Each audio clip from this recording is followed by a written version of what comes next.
Assalamualaikum. Aduh. Direm. Ya, bismillahirrahmanirrahim. Assalamualaikum warahmatullahi wabarakatuh. Alhamdulillah. Salatu wassalamu ala Rasulillah. Pada pagi ini kita akan melanjutkan pemaparan dari ayah dari Insinyur Jasmine Edy MSc mengenai waste to energy yang pembahasannya sudah sampai kepada penggolongan sampah-sampah yang mudah terurai pada minggu lalu. Untuk minggu ini kita akan lanjutkan sampah-sampah yang mudah terurai dengan waktu sedang. Karena minggu kemarin sudah dibahas sampah-sampah yang terurai dalam waktu cepat. Untuk mempersingkat waktu, kepada ayah, dipersilakan. Baik. Assalamualaikum warahmatullahi wabarakatuh. Waalaikumsalam warahmatullahi wabarakatuh. Melanjutkan kegiatan kita memanfaatkan pagi cerah yang penuh berkah. Kita berbagi pengalaman, berbagi informasi yang bermanfaat bagi kehidupan kita.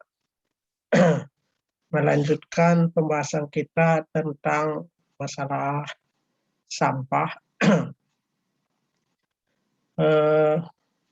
Kita sudah mengenal sampah organik yang terbagi 3, yaitu sampah organik yang cepat terurai, yang sedang terurai, dan lambat terurainya.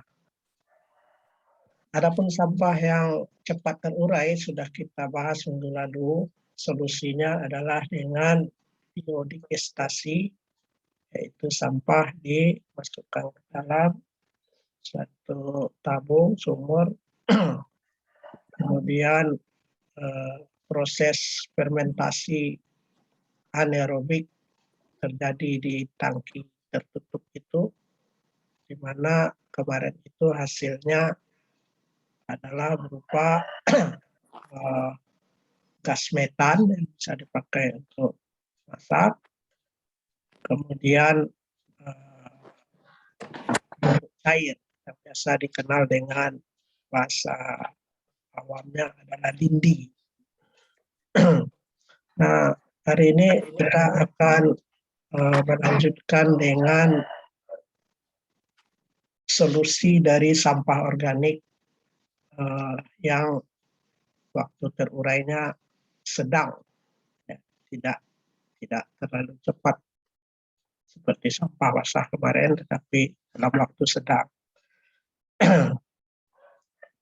Nah, contoh dari sampah organik yang sedang masa atau waktu terurainya itu adalah daun-daunan, daun dari sampah kebun, kemudian sayuran, sisa-sisa sayuran masak, kemudian kulit buah, itu adalah termasuk sampah yang terurai dalam waktu sedang. Nah, solusinya adalah dengan melakukan fermentasi aerobik. Jadi kalau yang lalu itu fermentasinya anaerobik, terjadi fermentasi bahan sampah itu tanpa udara, kalau sekarang dengan udara. Jadi bakteri yang mencerna sampah ini berbeda. Kalau yang sebelumnya yang cepat terurai itu bakterinya itu hidup di lingkungan yang tanpa udara. Kalau yang ini bakterinya adalah bakteri yang hidup dalam lingkungan yang berudara. Nah, proses fermentasi yang dengan udara ini disebut fermentasi aerobik, artinya fermentasi dengan udara.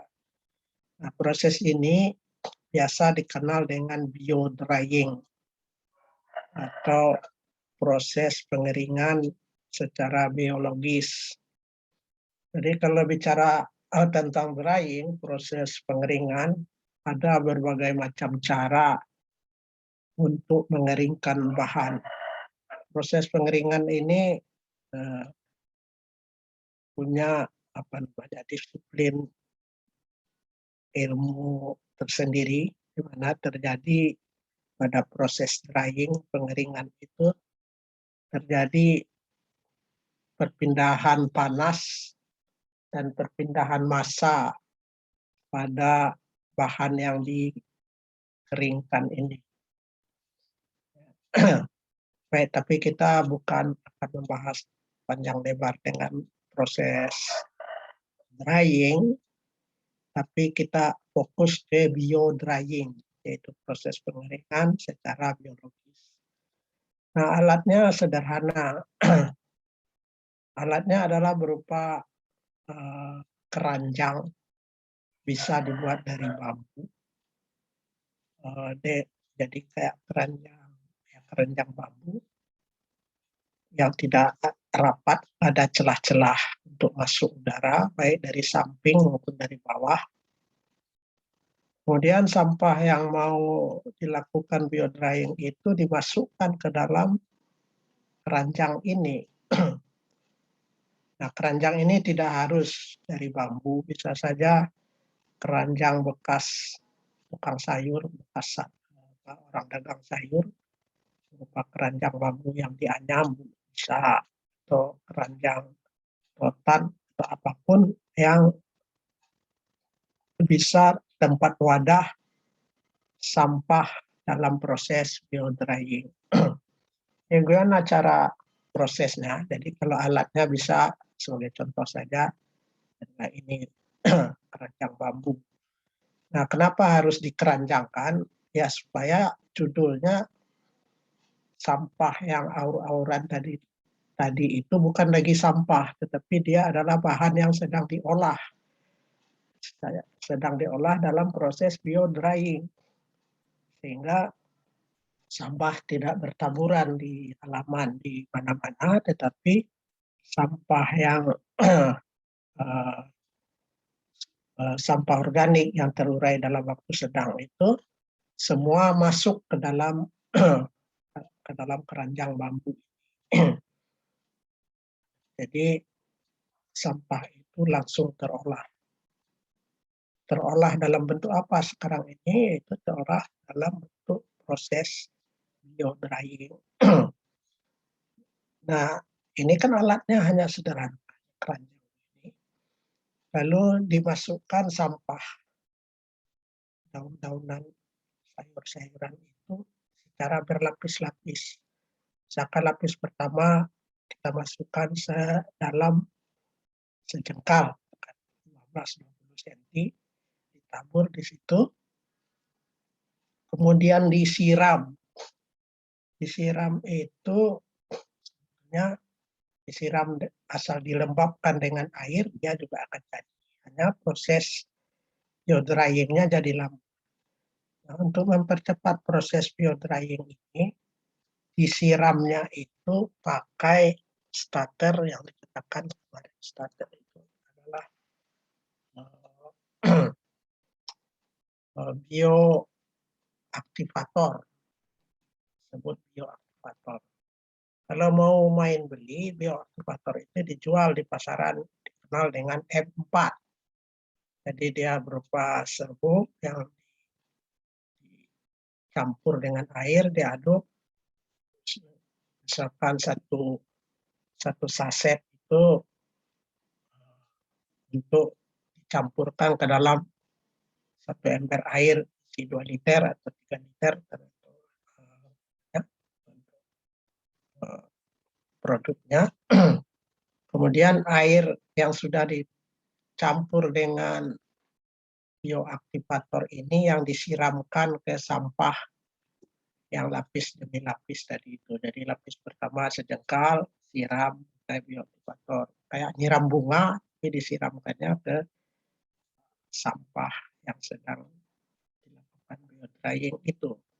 Tambahkan lagi sampahnya sejengkal lagi, siram lagi, tambah lagi, siram lagi, sampai penuh. Ya, sampai sampahnya seberapa? Kan hari ini sampahnya hanya terisi sepertiga, seperempat. Sudah, setelah disiram, lalu tutup pakai terpal boleh, pakai pakai karpet, pakai apa. Yang penting permukaannya tidak lagi masuk cahaya. Karena kalau cahaya masuk ke dalam proses ini, bakterinya mati. Jadi dia tidak tahan cahaya dan dia butuh udara. Jadi celah-celah ini dibikin untuk udara, untuk masuknya udara dari sekelilingnya, kemudian di atasnya ditutup agar tidak masuk cahaya yang akan mematikan bakteri pencerna sampah ini. Nah, itu setelah katakan seharian ditutup, itu sampah itu akan panas, hangat lah. Jadi kalau diraba masuk tangan ke dalam, itu suhunya bisa mencapai 50 sampai 60 derajat Celcius. Jadi kayak ya, kayak air hangat buat mandi. Gitu. Nah, kalau secara teoritisnya itu suhunya itu harus dijaga, dipantau setiap saat, setiap berapa jam, kali jam.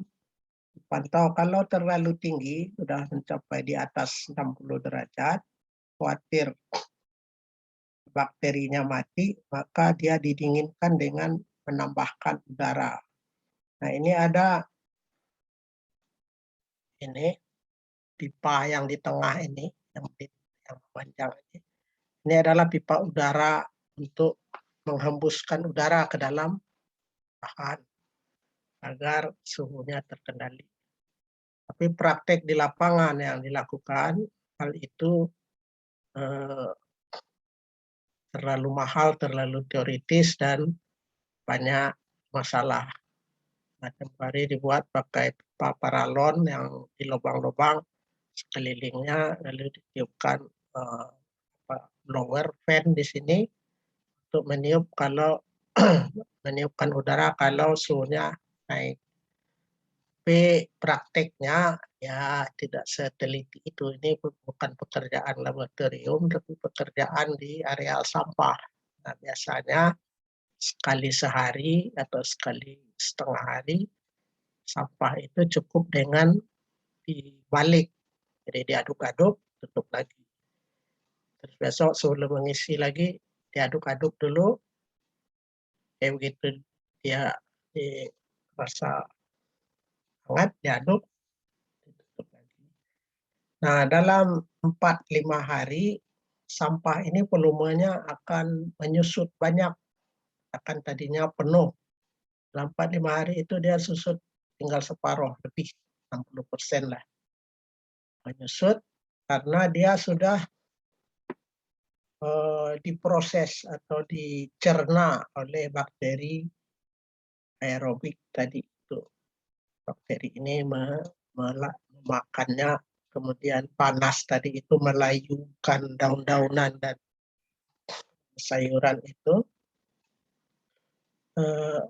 Ya, itu sebetulnya proses pengeringan sedang berjalan. Suatu panas timbul karena dia oleh tercampur dengan bioaktivator, kemudian ditutup, kayak diungkep gitu.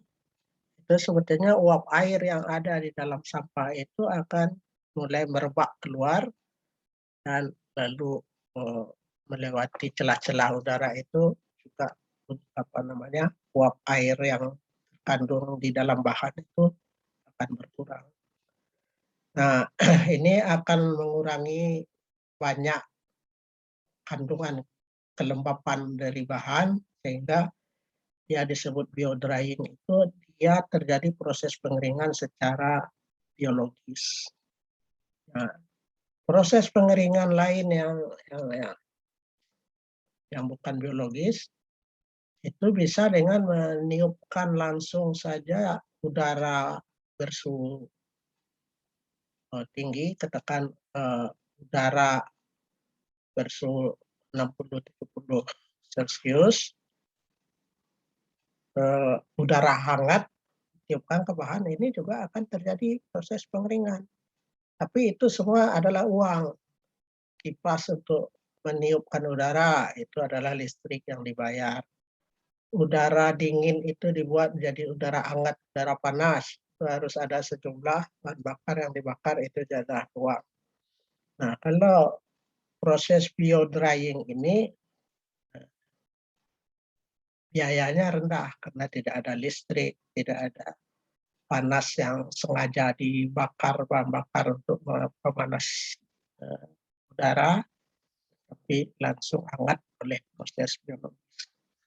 Nah, setelah jadi, setelah susut ya, setelah ini hasil akhirnya, kalau katakan kadar airnya tadi 100%, itu akan menyusut sehingga tinggal lagi kadar air yang ada di bahan, itu sekitar 30%. Di 70%-nya itu sudah dikeringkan lewat proses biologis, proses biodrying. Nah, lalu diapakan bahan itu? Nah, kalau dalam skala rumah tangga, bahan itu sudah layak bakar, layak dimusnahkan, masuk kepada sampah-sampah kering yang dibakar bersama plastik-plastik tak keruan, itu dia sudah dengan mudah terbakar karena sudah tidak lagi lembab atau tidak lagi basah. Tapi kalau dia tanpa melalui proses drying itu, proses pembakaran akan terhenti, mati apinya, lalu sampah melimpah dan nggak terolah. Nah, dalam proses olah sampah yang lebih besar, itu sampah ini dibuat pelet. Ini adalah gambar pelet dari berbagai macam bahan. Yang sebelah kiri atas ini pelet, ini dari jerami ini kalau nggak salah. Ya. Jadi sampah basah yang terurai dalam waktu sedang itu masuk ke dalam keranjang yang bentuknya seperti ini, keranjang bambu. Jadi ini sebagai contoh, pilihannya boleh saja keranjang rotan, boleh saja anyaman bambu yang buat orang dagang sayur di pasar induk, itu boleh saja, yang penting ada celah udara seperti ini. Jadi sampah itu masuk lapis demi lapis, sejengkal diisi, kemudian disiram dengan diisi di sini, lalu disiram dengan bioaktivator, lalu diisi lagi sejengkal lagi, ditumpuk di atasnya, siram lagi bioaktivator, maksudnya supaya merata terkena bioaktivator. Jadi bioaktivator itu adalah bahan untuk mengaktifkan secara biologis proses fermentasi aerobik tadi itu. Nah, bahannya tadi bisa dibeli, biasa dikenal dengan M4 atau dikenal sebagai bioaktivator. Orang sudah tahu itu untuk keperluan orang bikin kompos juga kayak itu. Nah, yang lebih praktis, airnya itu bisa memanfaatkan air biodigester yang kita bahas minggu lalu. Jadi kan output keluaran dari biodigester itu ada gas metan untuk masak, ada yang disebut kemarin pupuk cair. Pupuk cair itu selain sebagai jadi pupuk, dia juga berfungsi sebagai bioaktivator untuk proses sampah yang terurai sedang. Nah, inilah yang misalkan kalau ini diisi penuh dengan sampah terurai sedang dan lapis demi lapisnya itu sudah disiram dengan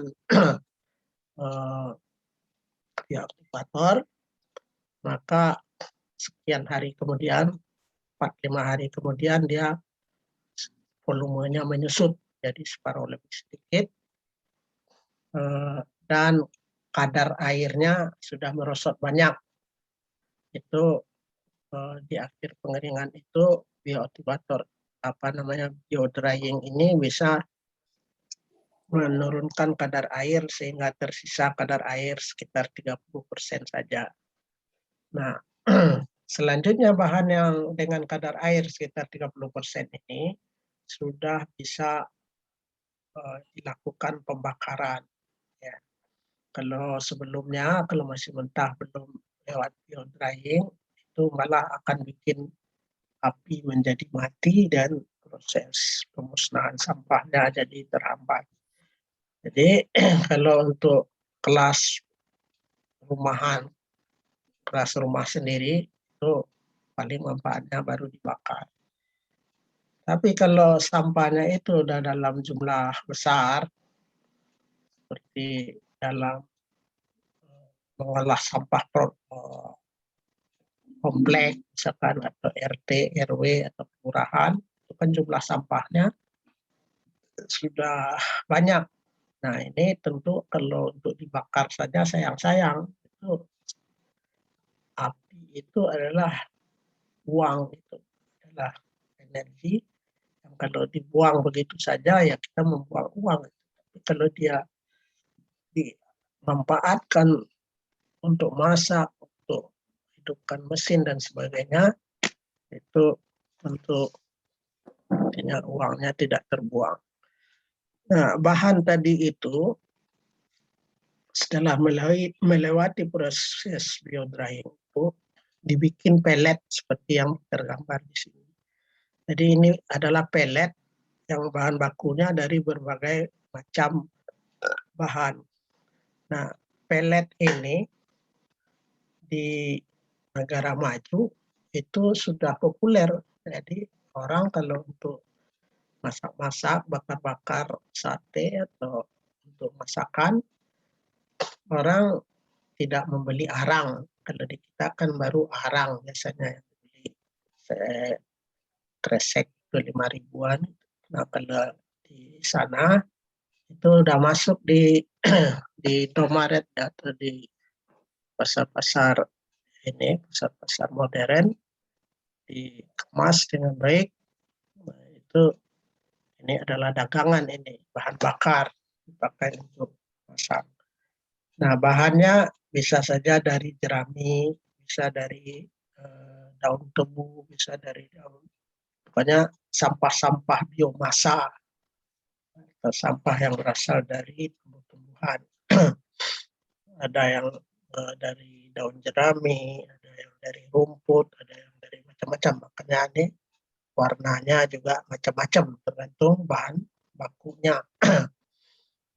Nah, yang paling kanan bawah ini bahannya sampah nih. Sampah ya sampah rumahan, sampah kota, sampah lingkungan. Itu yang tadi itu bahan yang sudah diproses biodrying itu dicacah halus, kemudian dipres pakai mesin pelet, maka keluarlah bentuk seperti ini. Bedanya dengan pelet yang atas itu biasanya bahannya sudah homogen, jerami aja, atau daun kedelai, atau sampah-sampah pertanian yang sudah sejenis, biasanya ukurannya lebih kecil. Nah kalau sampah kota ini agak besar-besar, sampai kira-kira 15 mili diameternya, ya, panjangnya 4-5 cm. Nah ini adalah sudah bukan sampah lagi, judulnya dia adalah bahan bakar.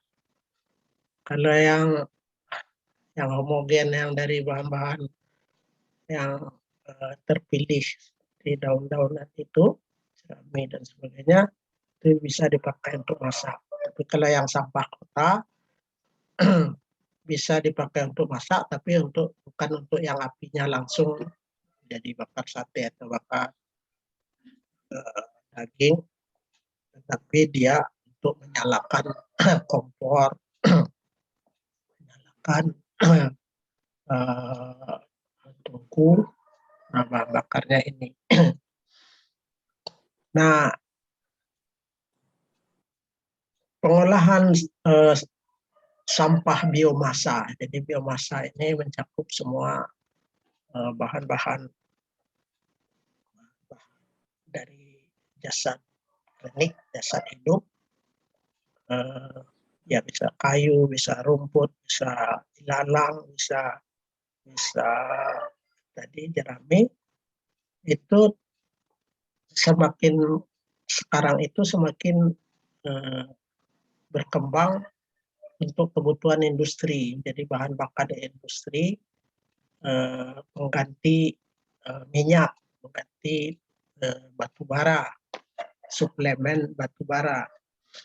Nah, sampah ini setelah dijadikan pelet, ini adalah komoditas komoditi yang layak untuk menjadi pasar. Nah, ini ada sedikit gambaran analisis kelayakan usaha dari pembuatan pelet.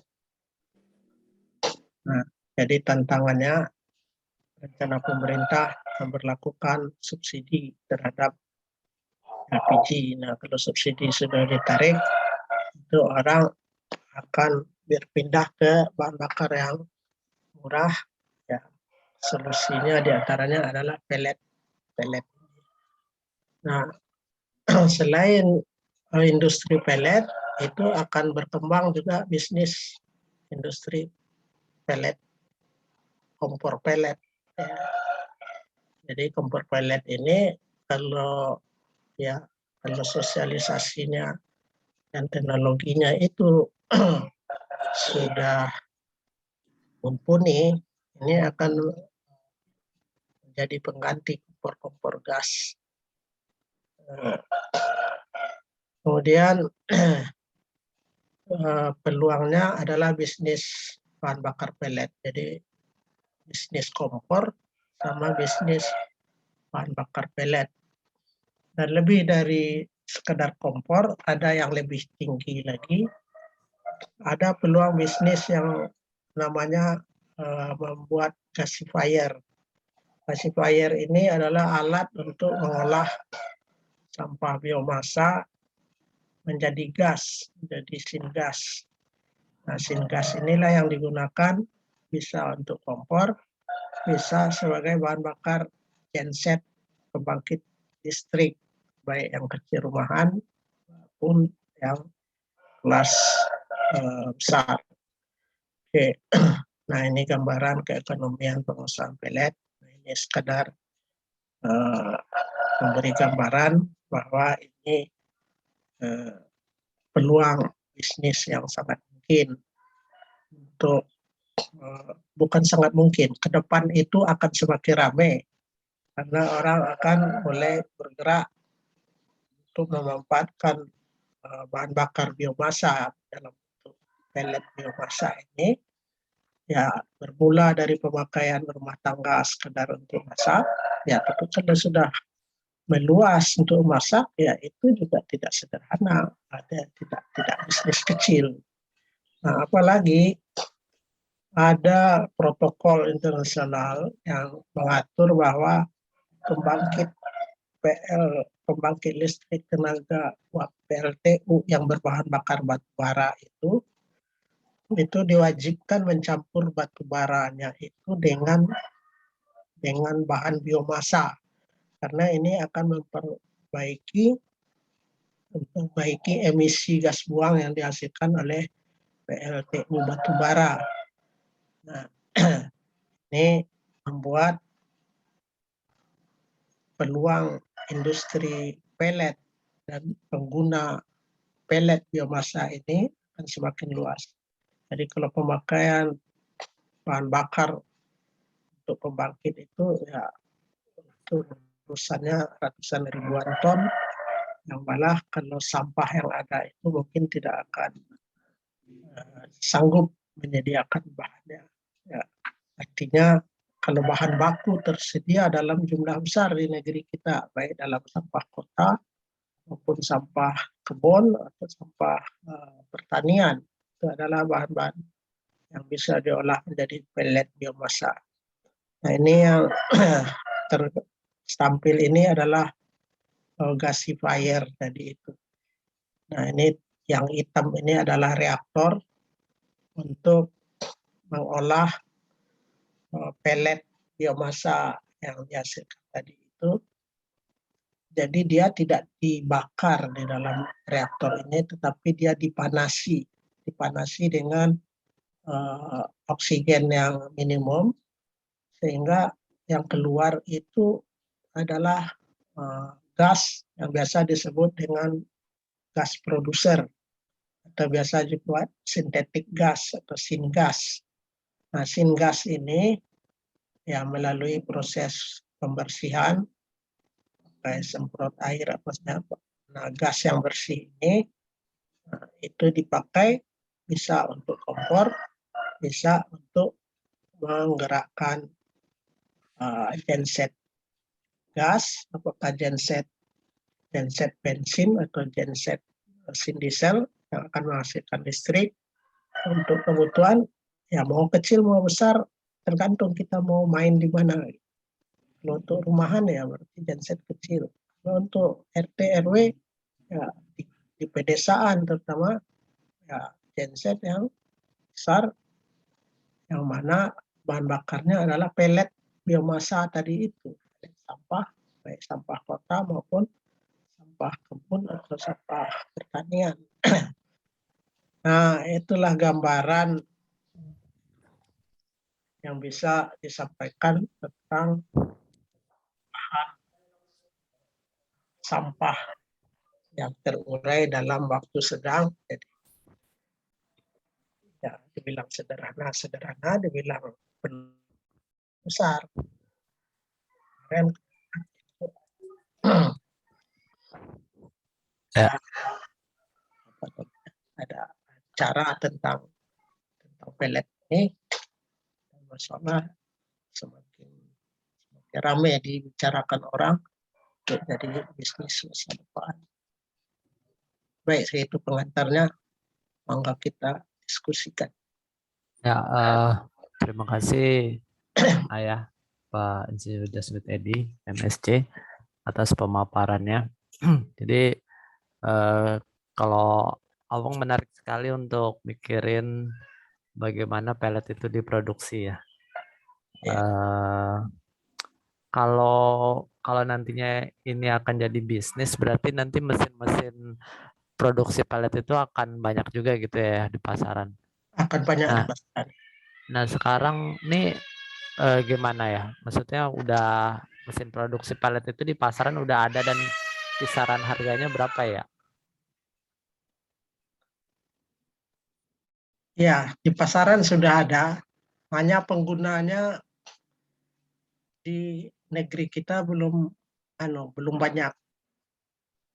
Terputus ya? Soraya putus. Masih? Masih ya, masih. Masih ya. Jadi kemarin itu ada webinar podcast khusus, bukan khusus, membicarakan tentang masa depan pelet ini. Jadi ada lembaga institusi namanya MUBI. MUBI itu masyarakat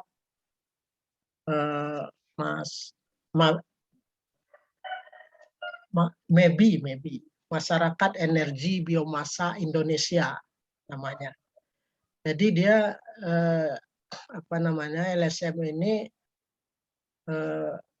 ya bergerak di bidang pengadaan biomasa, mendidik, mengolah bagaimana biomasa sampah perkebunan pertanian itu mengolah menjadi pelet, lalu menjualnya dan kemana pasarnya. Artinya pasar ini sudah berjalan. Nah, di MEBI itu kebanyakan itu dijual ke Jepang dan ke Korea. Nah, Jadi ini barang ekspor ini sementara sekarang ini. Nah sebetulnya artinya kalau pasar ekspornya itu ada.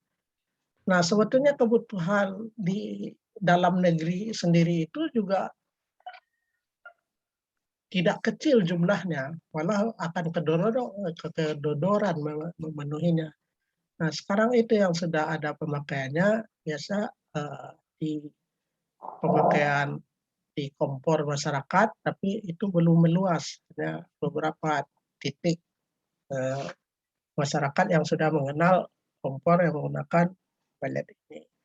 Kemudian dipakai yang sudah ada itu PT Indonesia Power, anak perusahaan PLN itu dia sudah mengoperasikan PLTU batubaranya. 59 PLTU yang ada di lingkungan Indonesia Power itu sudah mau menggunakan pellet, tidak 100% untuk mencampur batu bara.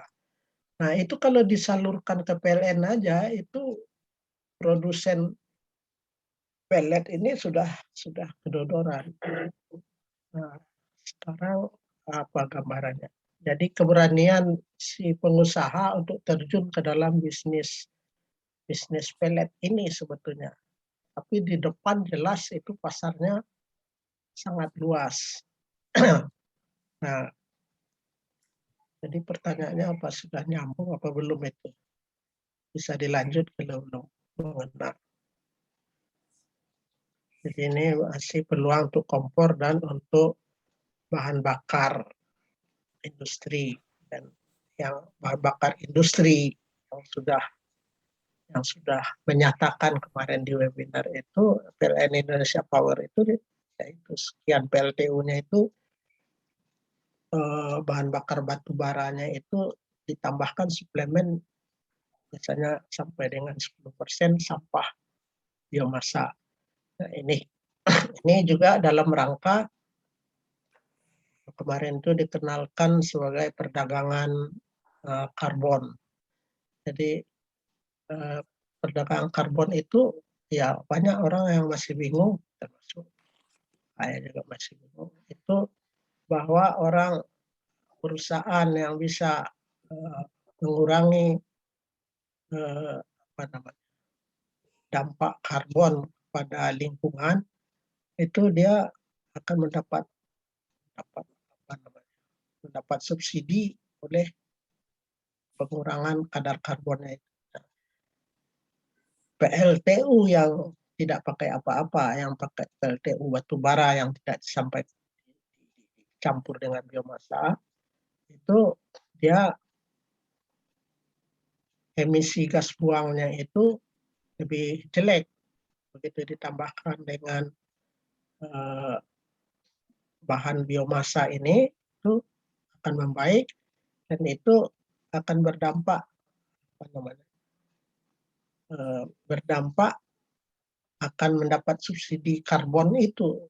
Tidak terlalu mengerti juga, tapi yang jelas selain dampak untuk lingkungan sendiri, itu dunia itu juga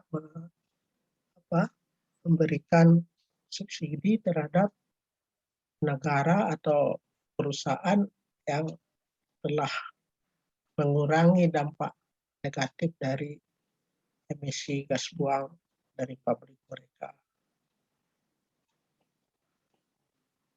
Terlalu melayang barangkali, tapi ya perlu kita cari yang itu. Tapi bahwa pellet ini untuk kebutuhan dalam negeri itu sangat besar, hanya orang belum terlalu kenal ya. Kita aja mungkin belum pernah mendapatkannya di Indo supermarket.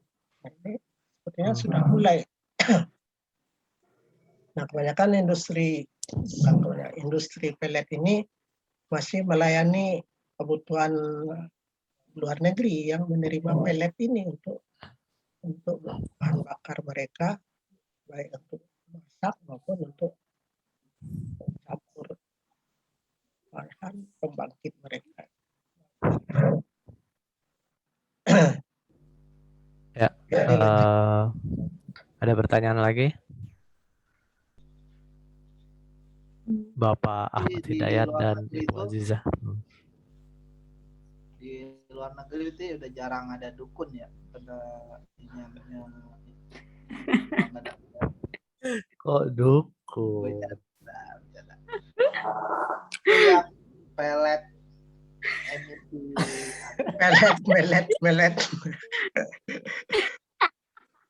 Melet cewek. dukun lah, pantesan di luar negeri ya.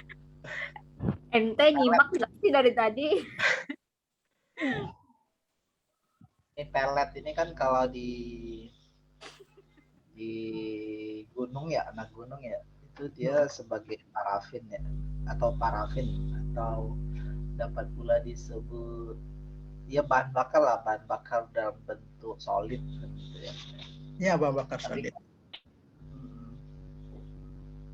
tapi kok dalam aplikasinya pelet ini nggak sebaik parafin atau nggak sebaik bahan bakar solid lainnya ya.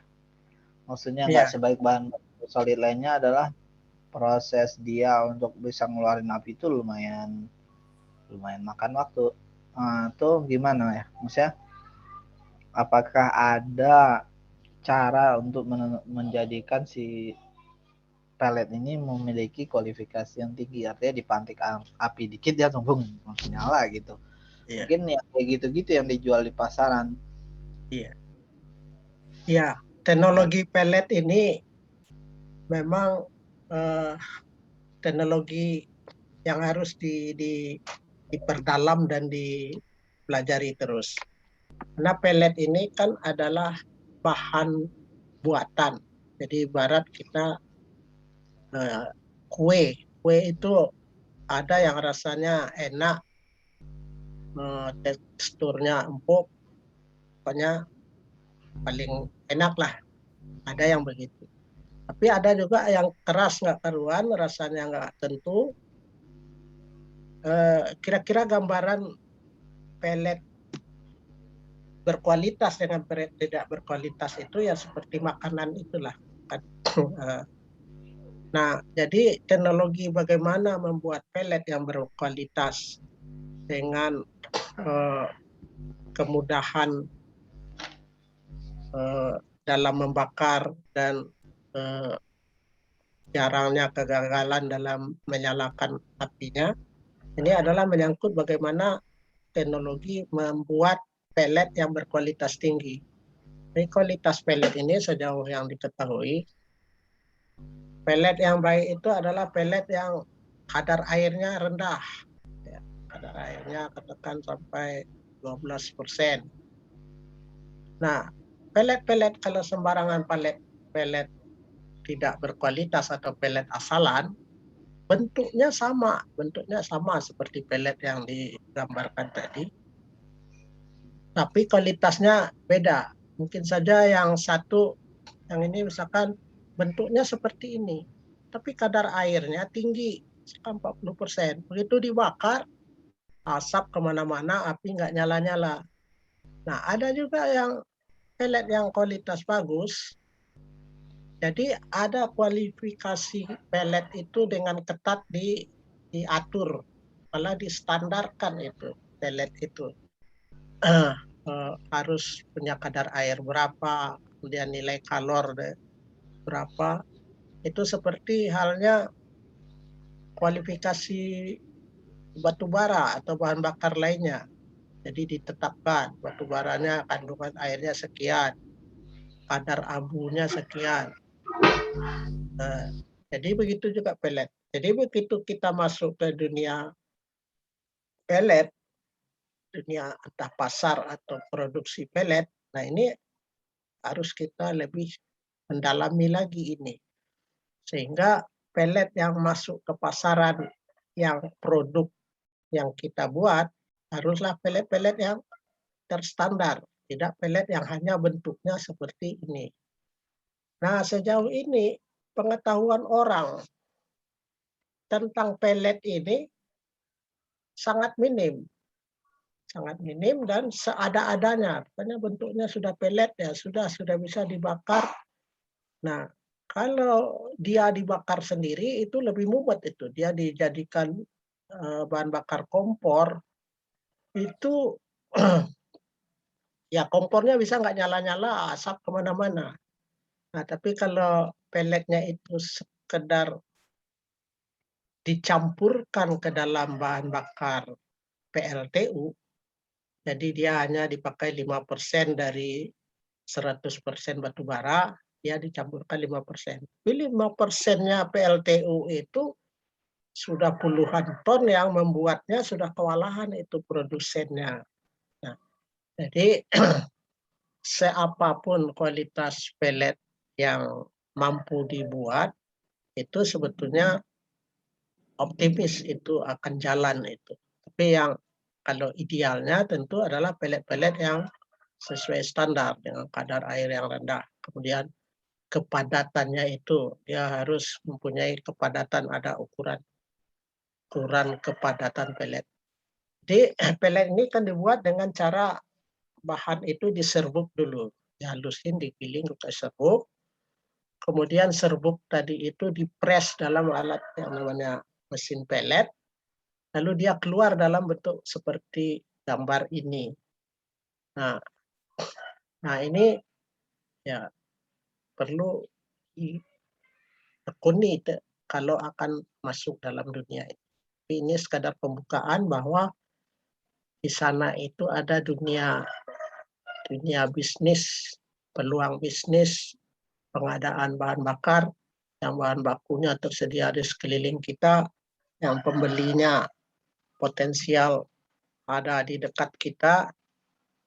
Nah, siapa yang berminat di bidang itu ya tentu mari sama-sama mendalami tentang ini sehingga berjalan. Kayak gitu deh. Jadi pellet itu karena dia barang buatan, tergantung kita membuatnya, kita membuat yang kualitas baik atau yang kualitas asalan.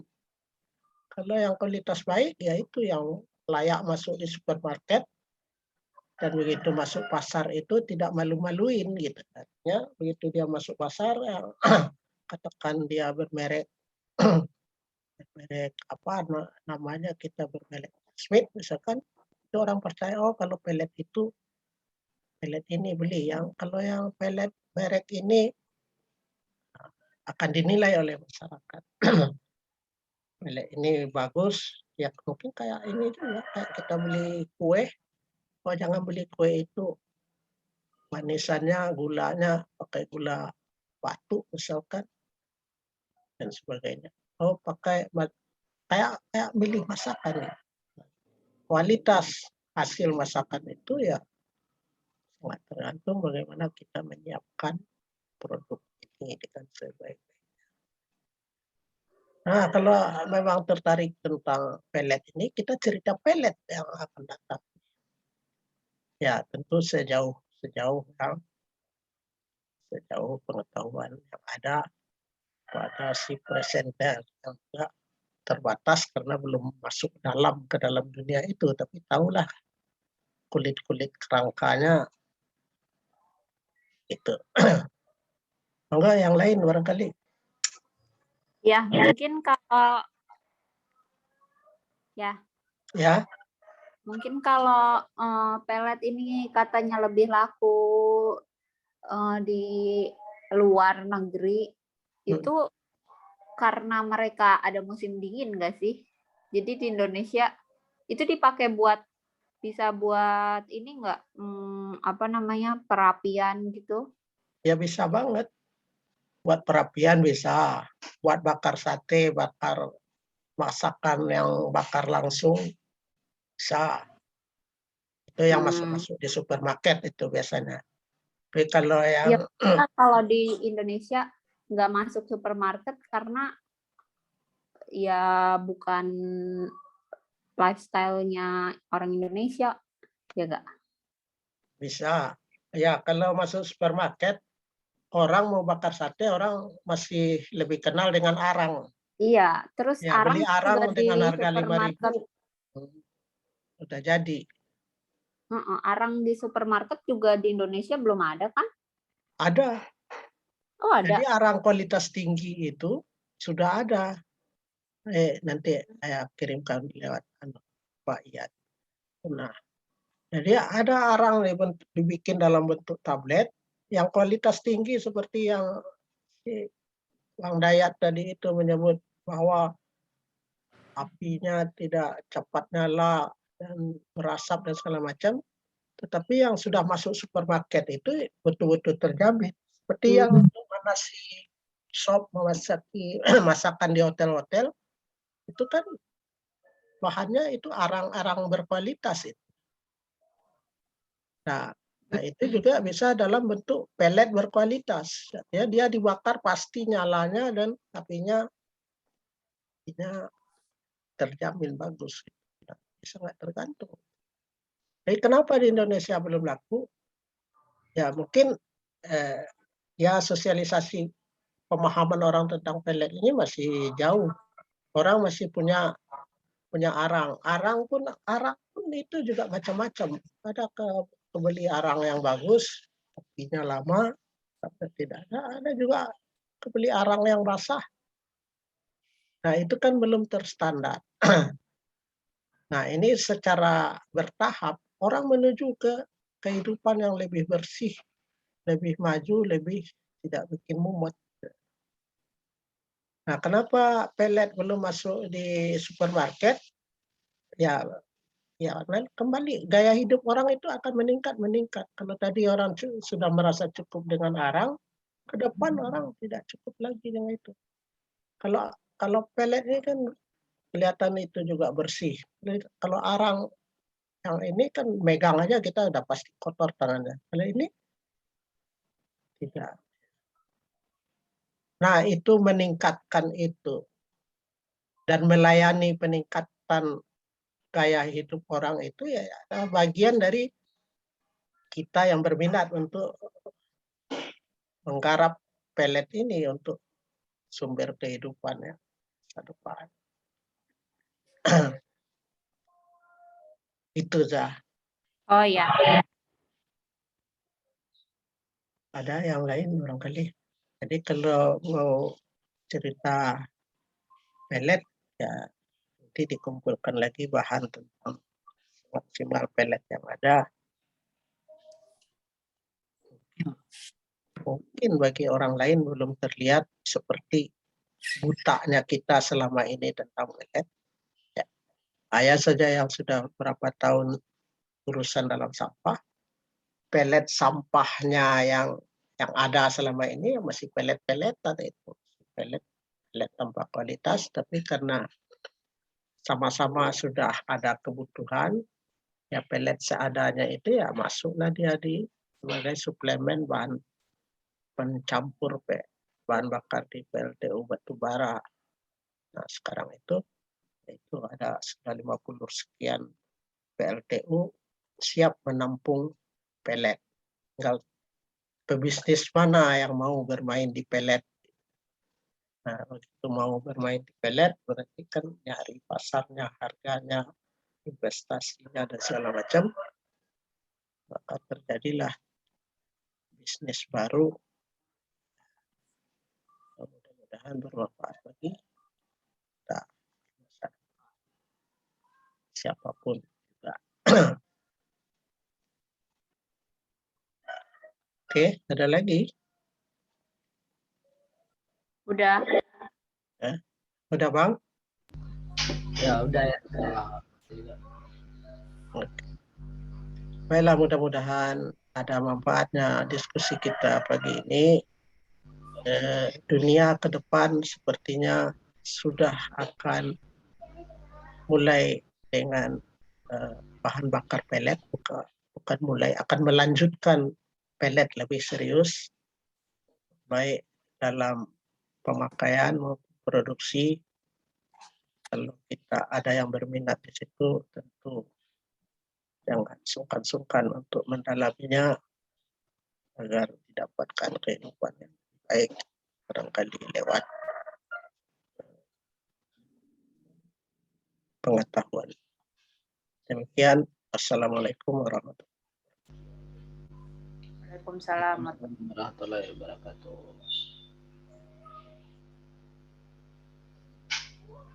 Oke, demikian webinar kita kali ini. Mari kita baca doa kafaratul majelis untuk mengakhiri sesi ini.